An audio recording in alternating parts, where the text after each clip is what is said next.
there. I see. I'd like to welcome everybody.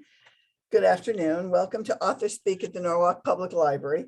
We're thrilled to kick off our fall series of Author Speak events, which lead up to our Indie Author Week events in early November. Today, we welcome Janet Luongo, author of the new memoir, Rebellion 1967. Janet creates stories and art, gives speeches and workshops, and works for racial and gender justice. Janet spent a decade, first with writing groups and editors, and then on her own, completing her coming-of-age story, Rebellion 1967, a memoir. Her first book, 365 Daily Affirmations for Creativity, was published in 5 countries and led to bookings as far away as Xi'an, China. Janet served as president of the New York Metro chapter of the National Speakers Association. She taught art to students from college to kindergarten, exhibited paintings in New York, Geneva, and Paris, and designed programs in Connecticut museums to connect urban and suburban students, programs that garnered awards and media.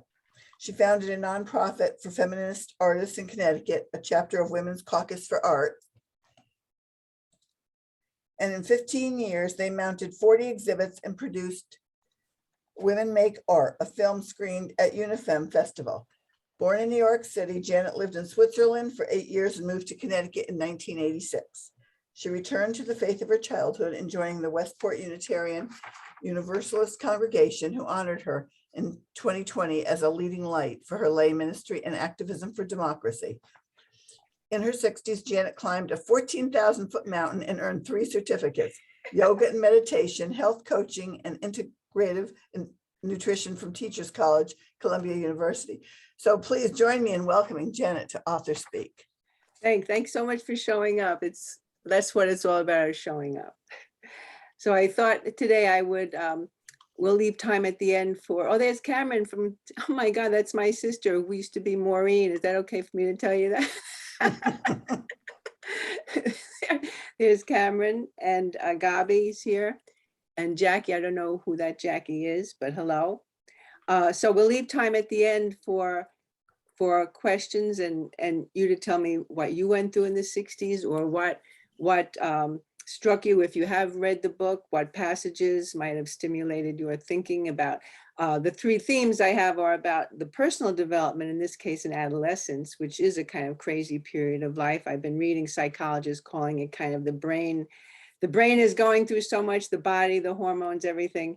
So it is a time of impulsivity, and I certainly lived up to that. And so there's those themes of yourself going through adolescence. There's the themes of your family, and was it very different or quite similar, or were there some things you related to? And of course, the society that shapes us. So we're all different ages. So the society you grew up, or where Nina's here, who grew up in Pakistan, her society was different. So anything you want to say about that or ask me, we'll do at the end, okay? I'll save time for that.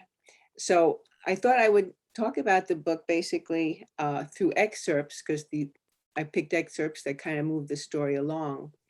And so I'd just like to say that the book basically is about navigating on your own as a teenager in New York City, which can be daunting for people either who live there or didn't live there.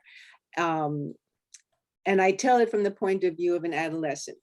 So I decided to do that because I wanted it to be really immediate. I wanted the reader to be in the eyes and body and feelings of that girl as she saw things and went through things. So that is the point of view. So here is the first excerpt. This is how the book begins. Yes. Janet, were you going to share your screen? I realize that I can't share the whole screen because okay. Because I have the I would need to look at my excerpts, but I'll put up the picture again later of the family. Did everybody see that so far? Well, let me read and then I can look at that. Okay. Arriving home from school, I opened the door and stopped dead at what I saw. Mom on the sofa, a man kissing her on the mouth. A white-haired man. Their heads lifted. I had never seen the man in my life. I passed to the kitchenette and found my younger sister, Maureen, who shrugged and looked at me with a tight mouth. Dad had only been gone for a couple of months. Maureen, Mom, and I were all who remained living in our apartment. Our older sister, Barbara, had broken away from the family first about a year ago, vowing she'd never let her alcoholic father slap her again.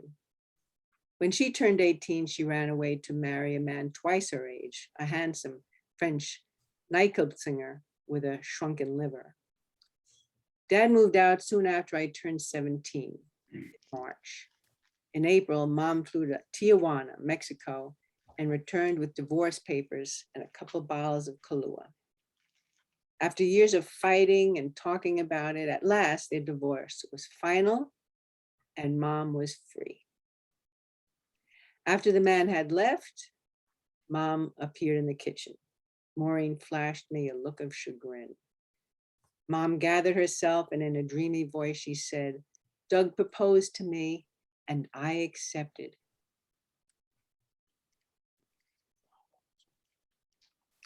So the next part, I'm going to turn my slides on now if I can. Let's see. Give me a second, please. Cindy and I have been practicing this, but when you have a few balls in the air, sometimes it takes time. Share the screen. Okay, I'm going to find my slides there.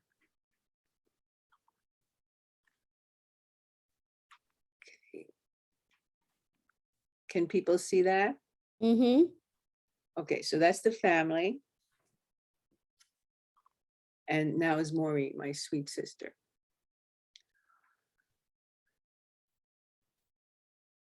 Now to get back to looking, oh, I don't want a full screen. How do I get out of the full screen?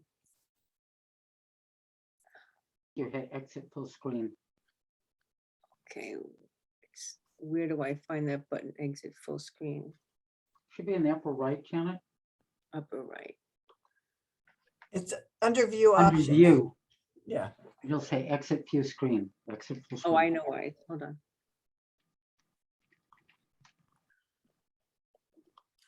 Janet, did you do that drawing? of your Yes, I sister? did that of my sister. Yeah. Like,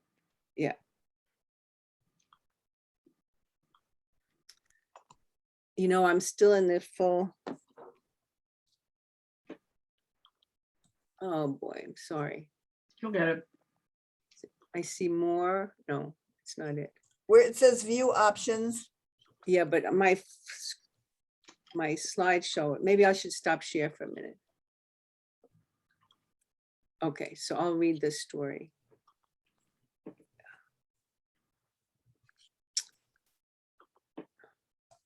Now I can't get into anything.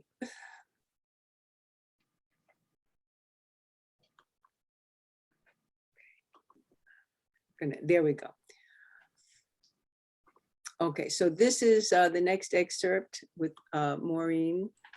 I don't think you can see it now, but you did see it. So now I'm in college. It was my dream to go to college.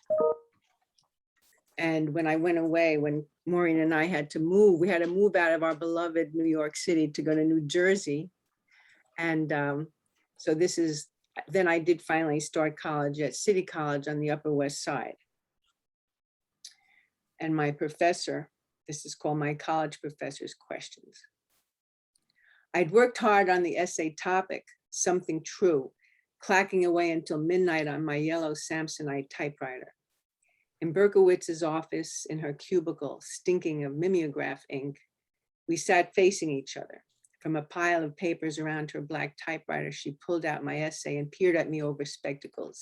Very well written, just what I expected from my top student, she said. Your content is imaginative, but therein lies the problem. The assignment was not fiction, but something true about your life. It is true, I said. Looking unconvinced, she read from my paper. Some people have summer affairs. My mother had a summer marriage. True, I said. She read, my mother ended that marriage to move back with my father. I'm living on my own now in my own apartment. Again, true, I said. She lowered my paper, eyebrows pinched. She said, but you're only a freshman, 18. No, I'm 17. I skipped a grade. Janet, she said decisively, a 17-year-old can't get a lease. I told her my father had signed the lease. Tell me there's truth in your next lines. I live in the same building as my parents, but in a separate apartment. They live on the 7th floor and I live on the 2nd floor. I nodded. She flopped back and said, honestly, it sounded like an adolescent fantasy, but I see now you have indeed fulfilled the assignment. She changed the grade on top to an A, then looked at me with sympathy. May I ask how that arrangement came about? I answered that I didn't want to live with my parents. I told them if I'm mature enough to go to college, I'm mature enough to have my own apartment. She asked how I felt about living alone.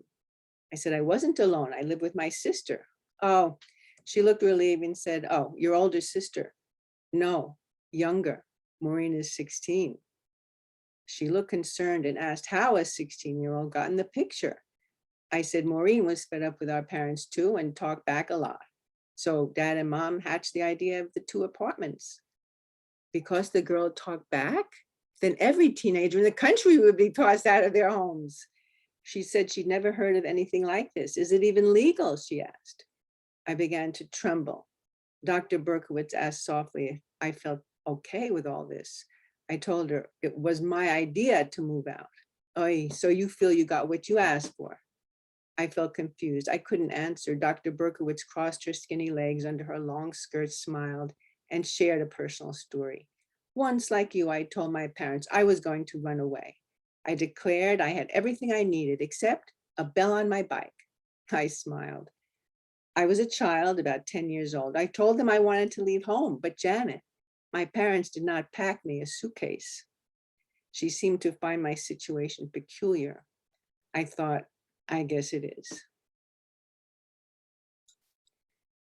So Cindy had asked if anybody wanted to comment in between excerpts.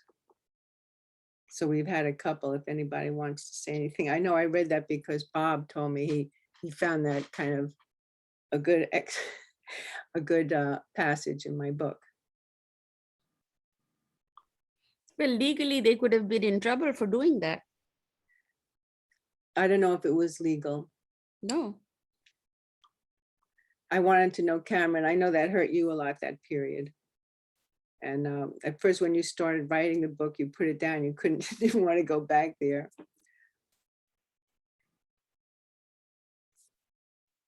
Cameron, we can't hear you.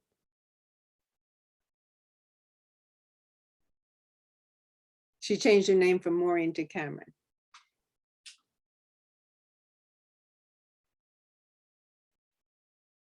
Okay, so am I unmuted now? Yes, Yes. we can hear you, hon. Yeah. Okay. At the time, I think I was happy that we had our own apartment, but one thing that, I think in the whole year we were there, I think we were there about a year, Mother did not come down with like a covered dish for a whole year. And later on, much later in life, when she was quite old, I mentioned that to her that, it still blows my mind that you would not even bring one meal to your 2 teenage daughters in a whole year. And she said, well, you didn't want me to come down there. And I said, that's true, we didn't. So that's my memory of that. Oh boy. Well, you have really gotten over it. So have I, and my older sister did too. I tell you, with 3 Duffy girls, we're really something. Very determined. We were brought up Unitarian Universalist. We have a few UUs on the call now, and very open-minded.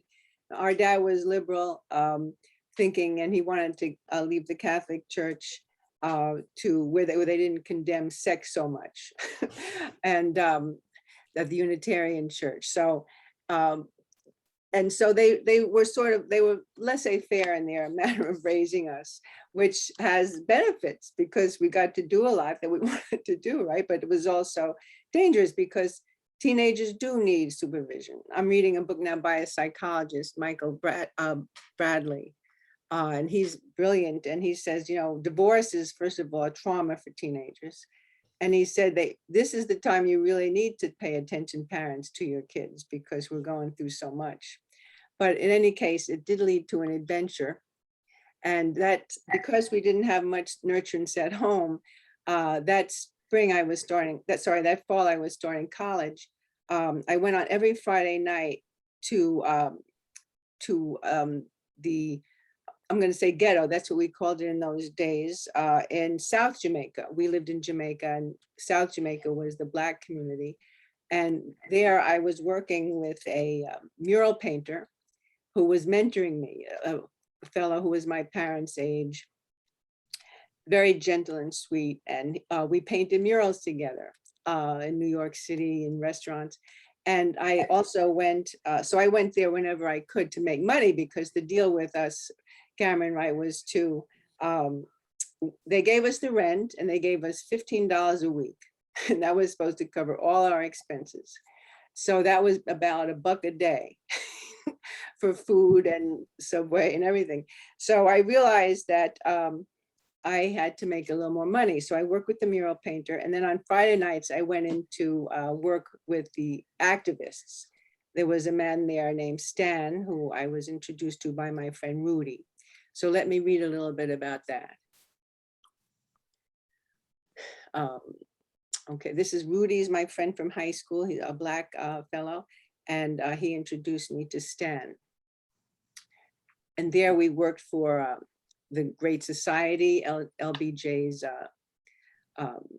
fight against poverty, anti-poverty, and we were trying to get funds for programs for youth. And so this is an excerpt.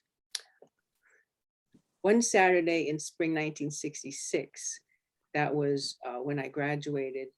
That was the term I graduated. Cameron turned 16, I turned 17, and that was when the divorce happened. So that spring, I'd invited Rudy, my Black friend from high school, to join my Unitarian youth group tutoring kids in Harlem. From the subway station at 125th Street, we found a place where Quakers organized opportunities for youth.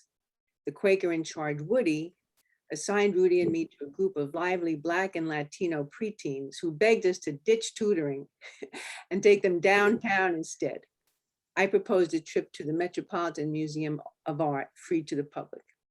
At the museum, the kids zoomed from room to room, freaked out by real Egyptian mummies and nude Greek statues.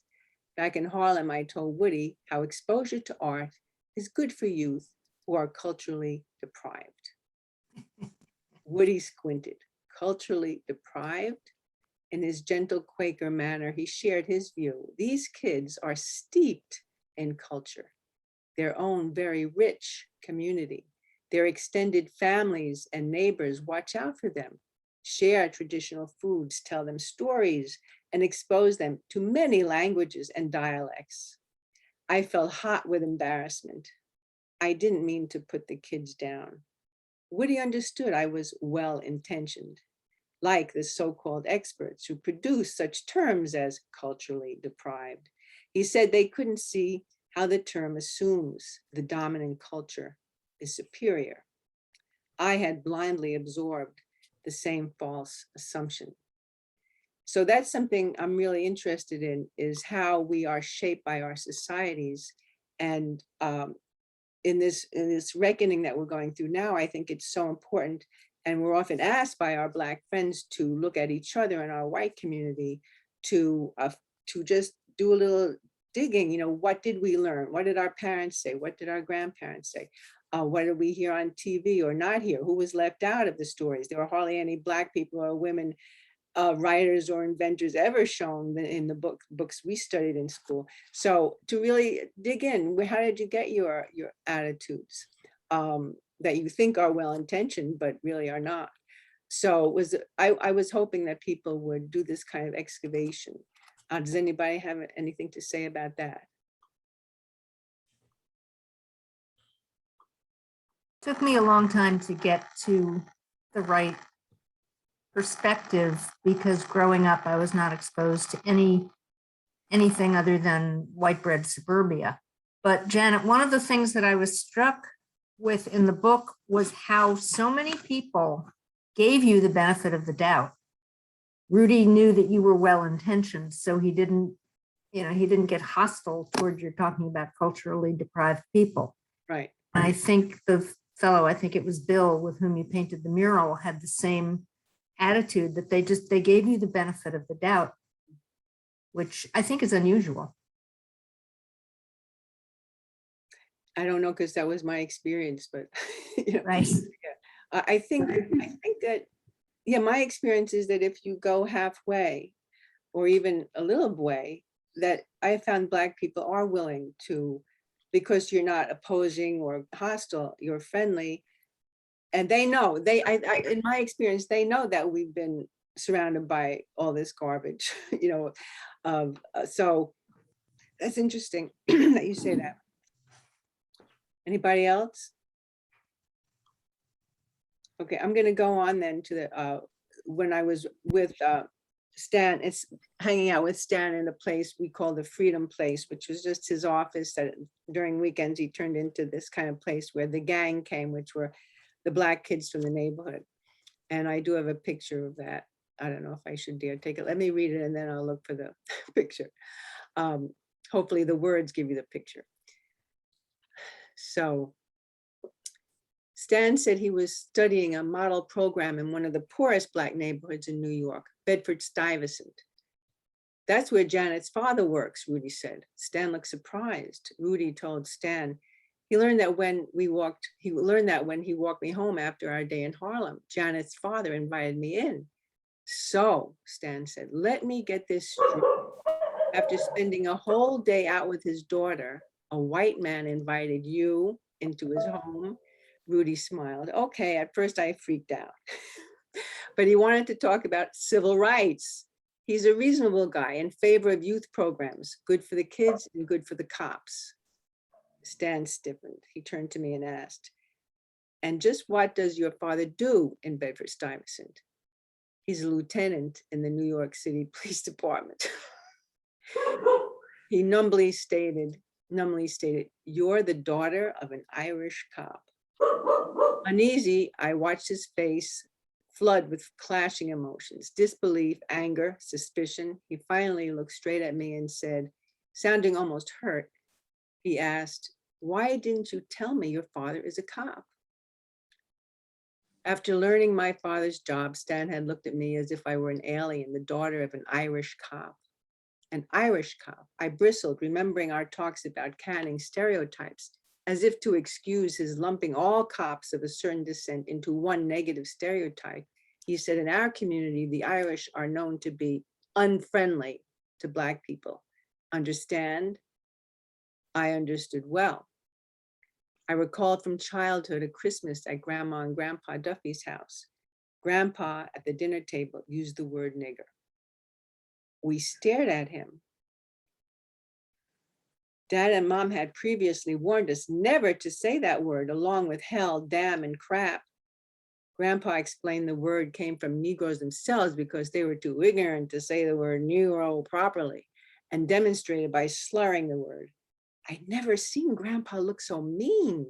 Seeing my sisters and me staring at him, he gestured for us to follow him to the ice box and chuckled as he gave us an extra Coke.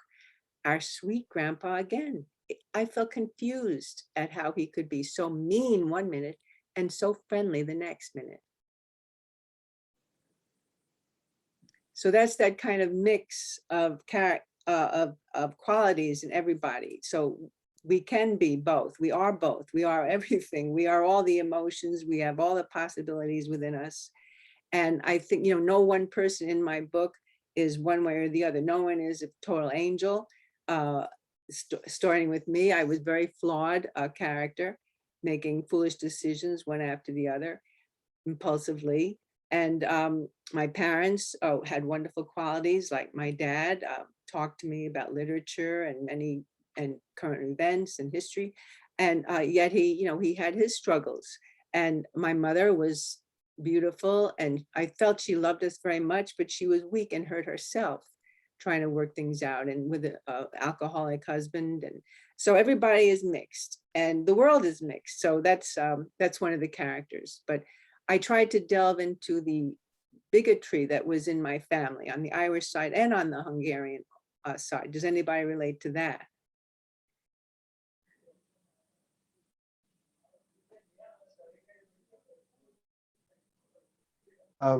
Big time. Janet, I can relate in terms of, there was you talked in the book about how your father imbued you with these UU values, which had you believing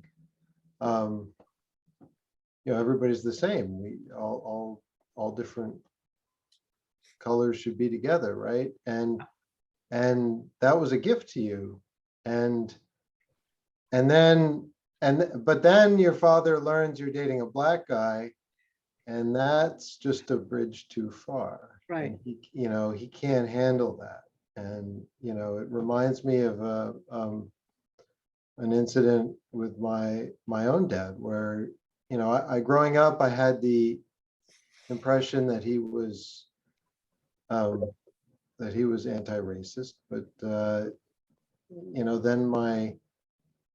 my cousin, my Italian cousin, married a woman of Puerto Rican descent who was black, and my uncle was grumbling about having black grandchildren, and my dad said, well, he does have a point. And I'm like, what?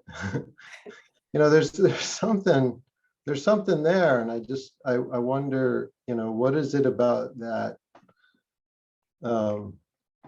that actual, we can coexist, we can get along together, but if you mix the races, then that's no good. Where does that Fear. come from? Fear.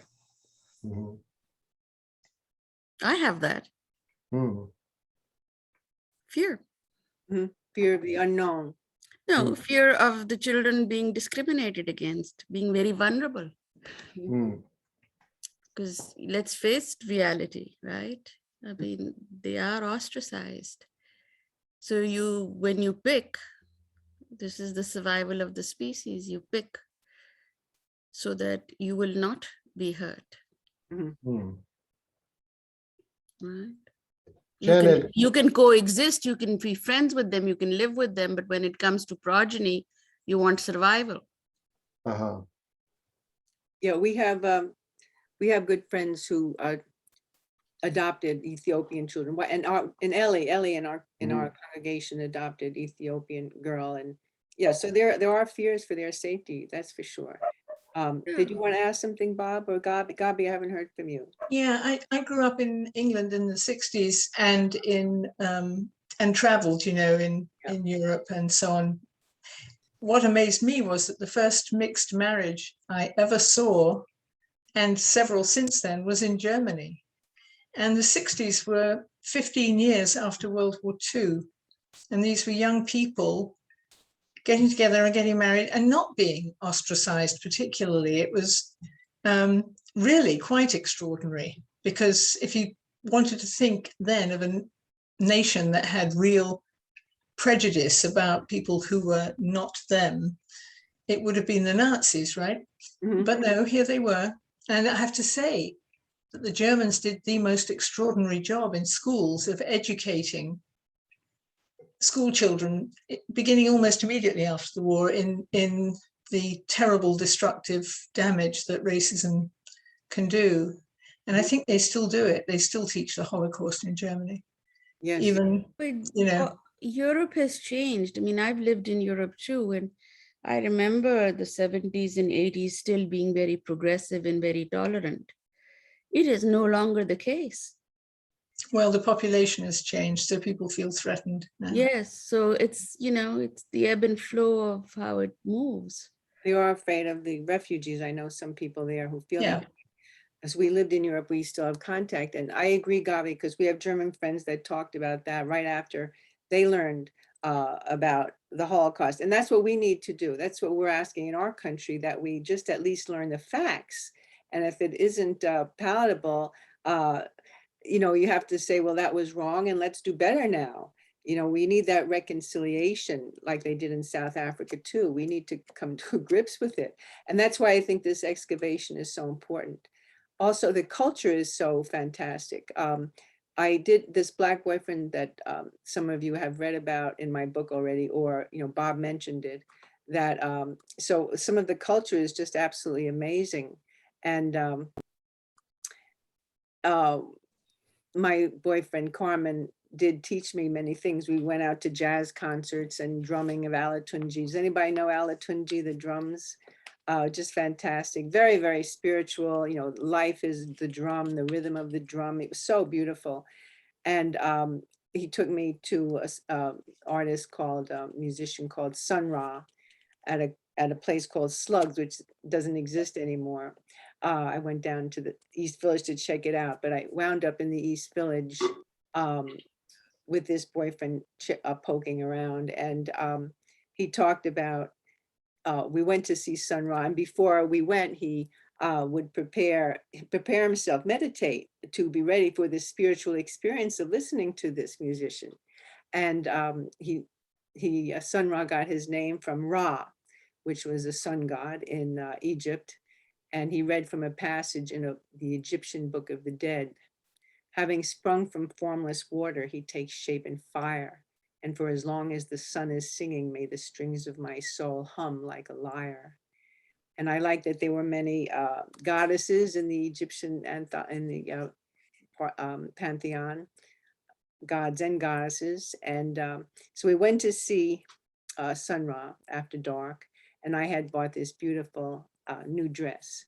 So I slid my bare body into a silky Indonesian sheath, seeing the black and white triangles in the design as pyramids. I put on dangling earrings and colored my lips with a bright lipstick to match the orange in my dress. I lined my eyes with the heavy black coal worn in Egypt and draped my peach-colored serape over my shoulder. Carmen said I looked like Queen Cleopatra. And at Slugs, under the effect of day glow coming from dizzying strobes and stage lights, a dance of electrified triangles fell in a pattern down my floor-length sheath, mesmerizing me. I felt its soft silk as I shifted my legs and faced the stage and looked up, stunned to see a man glowing in yellow and orange robes appear on stage. He looked out into the audience and his eyes landed directly on me. His attentive glance made me feel like a different person, the woman I truly was, free, artistic, and feminine. Carmen laughed and kissed my eyes, then excitedly pointed out the instruments on stage from all over the world: drums from Africa, the Shania from India, shakeras from South America. The buzz of the beer, the dizzying atmosphere, the gold shine on the saxophone, and the mystical music of Sun Ra's orchestra all made me feel aboard a magical high-flying spaceship. On my napkin, I scribbled a poem for Carmen. Lover, you are a splash of exuberance on a dark street, a kiss on the eyelid, an orgasm of the Indian Shania, and the violent frenzy of the saxophone's eager, rapid tongue and biting teeth.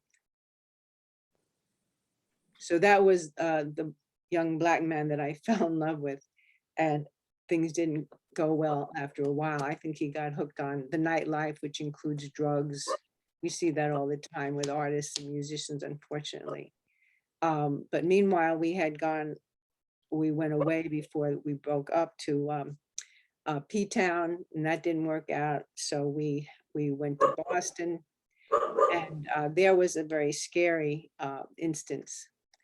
And Gabi said that during many paragraphs, but many sections, she would hold her breath because of the tension. So this was one of those like dangerous situations. So I'll read that if we have a moment. I put my sketchbook in the bicycle basket. This was after, so in P-Town, one of the neighbors they were trying to make a commune, and he sat around. He taught me he taught me how to smoke pot because I really didn't get much out of it before. So I did get high, and we're listening to Sergeant Pepper's Lonely Hearts Club Band, Within You and Without You, She's Leaving Home, which was exactly what I had done, Lucy in the Sky with Diamonds. And so that was not really the best time, being high, to get on a bicycle, but that's what I did. I wanted to find a spot to sketch. I put my sketchbook in the bicycle basket, and still high and humming Lucy in the Sky, found myself flying down the highway, Route 6. I buzzed past trees, saw a big field open up. Perfect. I laid down my bike and grabbed my pad. The roar of engines, 2 guys passing on motorcycles jerked their heads to look at me. I slid down the slippery grass and hid under a bush until the noise of the motorcycles faded. I noticed something plopped in the middle of the green field, something large, white, and still. I approached a large gull lying on her side. I wondered, is she hurt? I fell to my knees to check, saw no sign of death, no blood or decay, no gnats in her eyes. But she was dead. No doubt about that. No movement of heart or breath. Her feathers so fluffy, she appeared the epitome of peace. A roar. The 2 bikers passed again, going the opposite way. Whoa, I thought, are they just riding back and forth, or are they coming for me? When I no longer heard them, I sat cross-legged in the study to study the bird. Feet closed, eyes shut, wings broken. She can't squawk, see, or fly. She's just an empty form now, the life gone. Where did the life go? The bikers returned. I watched them stop and prop up their bikes, shake their long hair, and start down the slippery slope toward me. My heart beat harder. My breath raced. My God, I thought, are they Hell's Angels? They, like dogs, will see me as prey if I show fear. I told myself, keep your eyes on the pad. Peripherally, I caught sight of lots of black leather. Oh, it's my bird with a bird, I heard one guy say. Another guy asked me, is he hurt, dearie?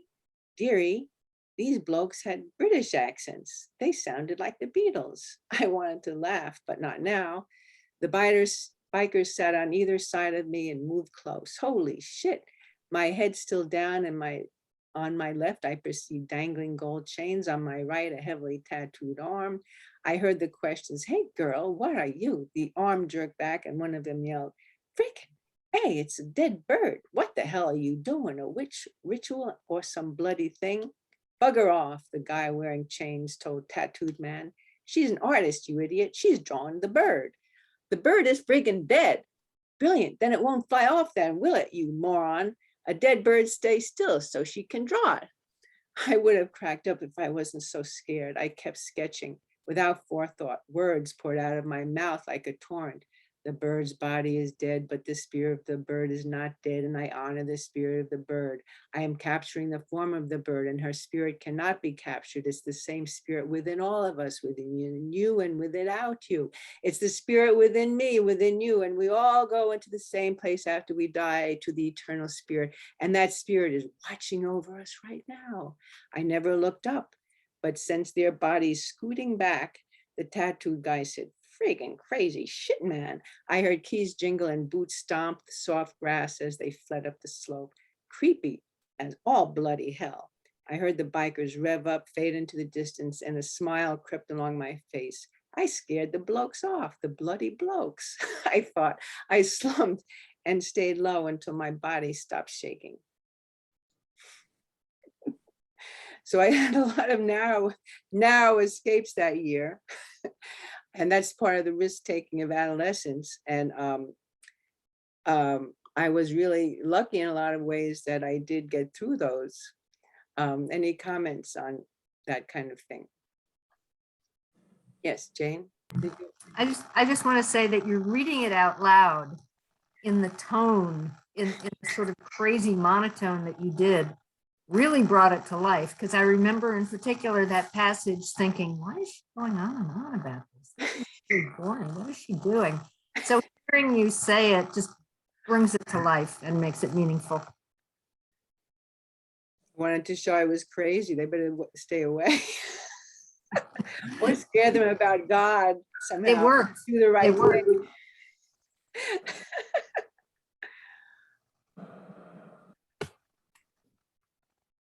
So that's really let me see if I can, I'll show you a few pictures and then we'll wrap up.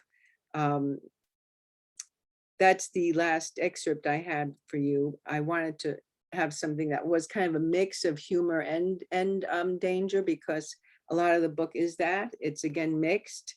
And we did go back to the East Village after Provincetown. We were in Boston. We didn't have jobs. We did find jobs though. And when I waitressed, the one meal I had at the restaurant was pretty much the only meal I might have that day. And we weren't always sure where we would lay our heads at night. So it was almost homeless, but never totally. Again, I managed to escape the worst.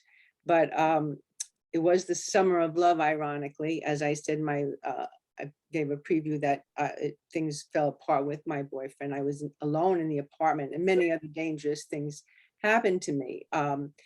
That I managed to, well, I'm alive now, so you know that I didn't succumb to it. And but I wanted to just comment that during this time when I was facing heartbreak and poverty and danger, I would often think, because I wanted to be a writer, I would say during the worst times, I would be thinking, this would be really great material for a book. And I was keeping journals, and throughout the years I was writing drafts of it, a few drafts, but I would put them away to live and live my life. But what's exciting to me is 54 years after 1967, the story is finally published. And I did work seriously on it for the past 10 years with the writing groups and editor and endless revisions and proofing and all sorts of details that it takes. But I wanted to say that these adventures, which I like to call, I think more appropriately, misadventures, but adventures, as Bob has told me, we've talked, that adventures can be misadventures too. And that nobody really wants to hear about everybody having a hunky-dory life. That's kind of boring. And but we want to hear about the struggles that we go through. And I actually learned so much about the world that year, about race and about conflicts and about poverty. I would never imagine that it would be so hard to live for some people, but I became one of those people. At one point in Boston, we needed work. I didn't have even a dime to put into the phone to make a call to get a job. Those are some of I find them slightly funny too, that there is humor in a lot of these situations. I had to panhandle to get a dime, and you call and the guy says, oh, call back later, but that was my only dime. I finally did get through to someone. He gave me directions. He expected me to take the bus. I said I need to walk because I didn't have the money for the bus. It started to rain. I showed up drenched, totally drenched. He gave me the typing test. I'm a very good typist. So he said, okay, I'm going to recommend you for the job, but I needed new shoes for the interview. I couldn't go in my sandals. So all these things, that you don't think of, just to get a job takes money. So there was some humor in some of those things too, in an odd way. But all that going through adversity, I did learn to escape, to get out of situations, to have the determination, the force of will, to not be abused. And that taught me a great deal. I learned a lot about myself and about life, sometimes more than I really wanted to know.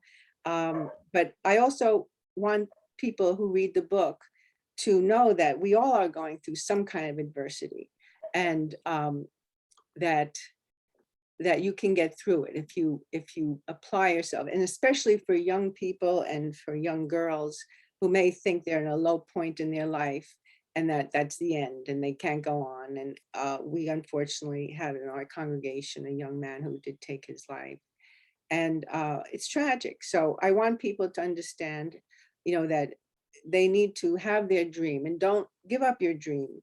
And you do have the power to pull yourself up and get back on track towards your dream. So that's my hope, that we'll not give up on ourselves.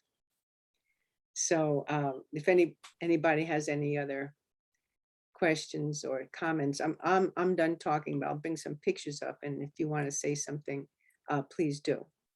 I have a And question. that's, go ahead, Bob. Um, so when a lot of the time, I think it's a common experience.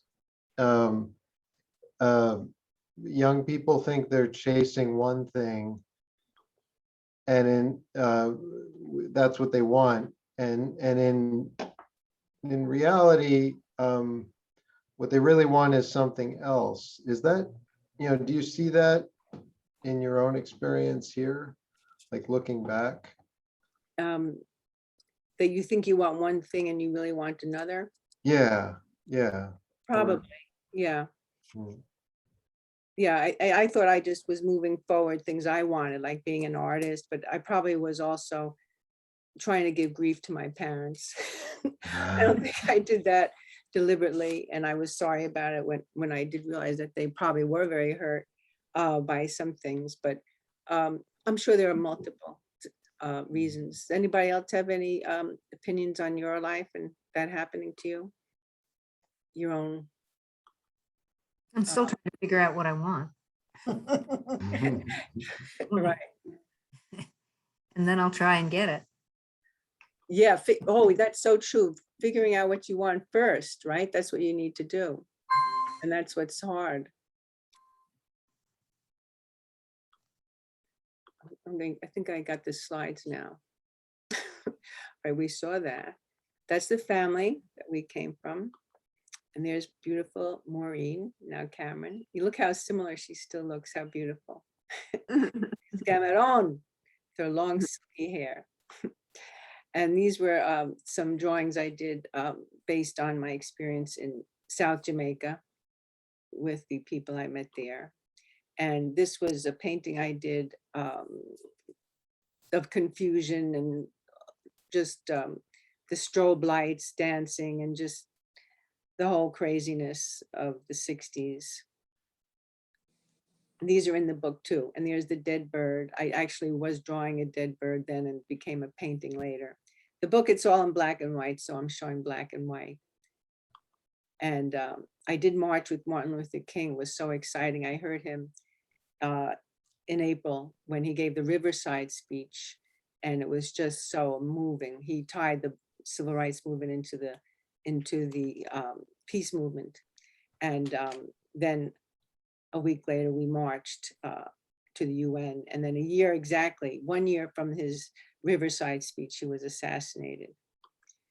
And this was from the protest I saw in the East Village on Memorial Day, the cops just arresting people who were at a picnic. It was so outrageous. I protested it. And that's what really got my father infuriated and why I eventually left with the boyfriend, because he was being, as someone brought up, not liberal about it.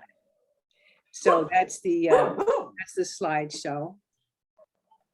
And I wanted to thank you all for coming. We just have a few more minutes. Oh, we have Shari there. Hi, Shari. Hi, I couldn't get in, sorry. Oh, you can get in. Well, Cindy recorded it from the library. And is that Right. Karen? We have a stepsister, Karen. Is that you, Karen? Are you there? Someone's there, but anyway, I'm very happy that we could talk. Anybody have any questions?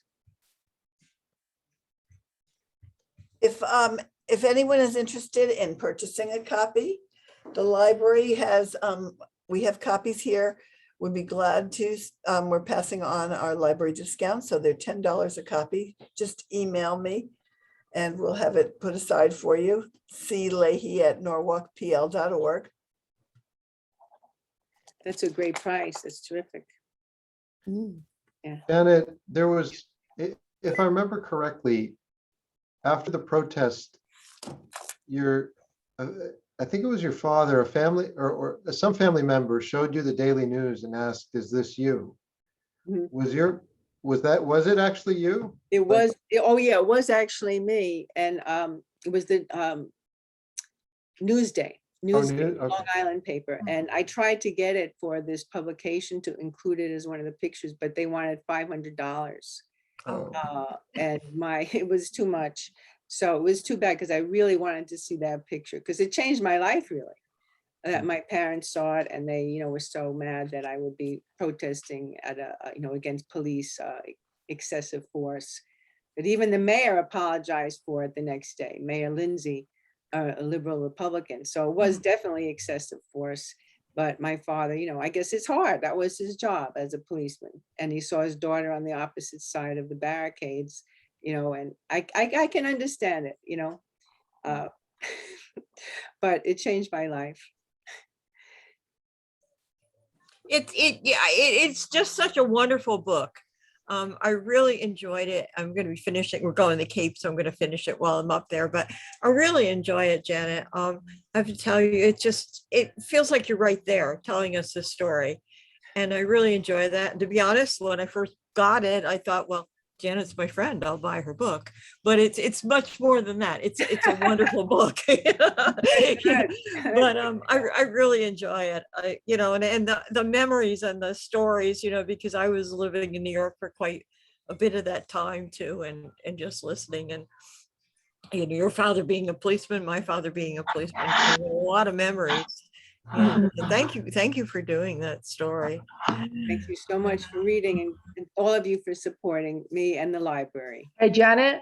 Yes. Hello. Hey, I finally figured out how to unmute the video. This is Karen. Hi, Karen. I kind of I'm out in Colorado, so I was a little bit behind your start time, but I just wanted to say hello to everybody. I did get to listen to the second half of it, but I spent half of this time trying to figure out how to unmute myself so I could say hello. So. Okay, well, it's good you dropped in. Thank you. You're welcome. Yeah, it's good to see everybody. Hey, Cameron. Hi. And am I unmuted? Can I talk? We can hear you. We hear you. Okay, good. Well, I just wanted to say it was an incredible time, and I see so much correlation between the 60s and now. Yeah. That we have so many of the similar issues going on. But it was quite the time, that year of 1967, and the 60s in general, but the late 60s in particular. So much going on, so much social change. So it's great that you could capture it in such a personal, individual way, one person's life, but it said so much about the whole time period. Cameron, it's similar issues. I think it's really the same damn issues. Yes, that's true. That were never Women's- resolved. Women's rights, racism, abortion issues, just Yes, which is it's almost that we're in the same place. Yeah, kind of depressing. Yeah. sure is. Well, I think you hit it right, Cameron. The stories, making it a personal story. I think that's the only way out of this. If we keep throwing slogans at each other or ideology, it's not going to work. But if we get to what are the core beliefs and what did we actually feel and experience, or what are we actually afraid of, or if we do that digging and we share in a friendly way, in an understanding, compassionate way, and say the wrong things, like my saying, they're culturally deprived. Well, where did you get that from? Let's try to, at church, we have, the Unitarian Church, we have someone who led the Eliminating Racism, Sonia Huja, who has passed on. But she would say, of course you would say that, because that's what you were taught. She wouldn't blame us. She'd be happy that it came out in the open, so that we could say, well, why did I say that? Where did I read it? And why, and so we could analyze and say, that's hogwash, and throw it out, So we repair it. But that's true. It's the stories that will save us. Yeah, and people can relate when they hear stories and other people's experiences. It's easier to relate to it than just hearing words and reading, but to know that somebody went through something, or somebody had this experience and what happened. Yeah. So I hope you all write your stories. Well, we always say here at the library, everybody has a story. That's true. Thank you. So thank you, Janet. This has been wonderful. Yeah. And as I said, if anyone that's interested in purchasing a copy, email me, Cindy Leahy at cleahy@norwalkpl.org. And if you, for the people that came in late, we are recording this, so we will put the link up on the website and make it available so that you can hear the whole program. And then coming up, we have on this Saturday at 3 p.m., we have an author speak with Laurel Peterson, and Laurel's the author of The Fallen. It's her second mystery novel, but Laurel has taught writing at Norwalk Community College, and she was the poet laureate for Norwalk for 3 years, and she's the host of our Writers and Conversations series, which is beginning on Zoom on Wednesday night at 6 p.m. And so thank you all for attending, and look forward to seeing you all again. Thank you. Seeing you all. Thank Thank you. you so Thank much. you so much. Thank you. Thank you. Bye, Hetty. Bye. Talk later. Thank you.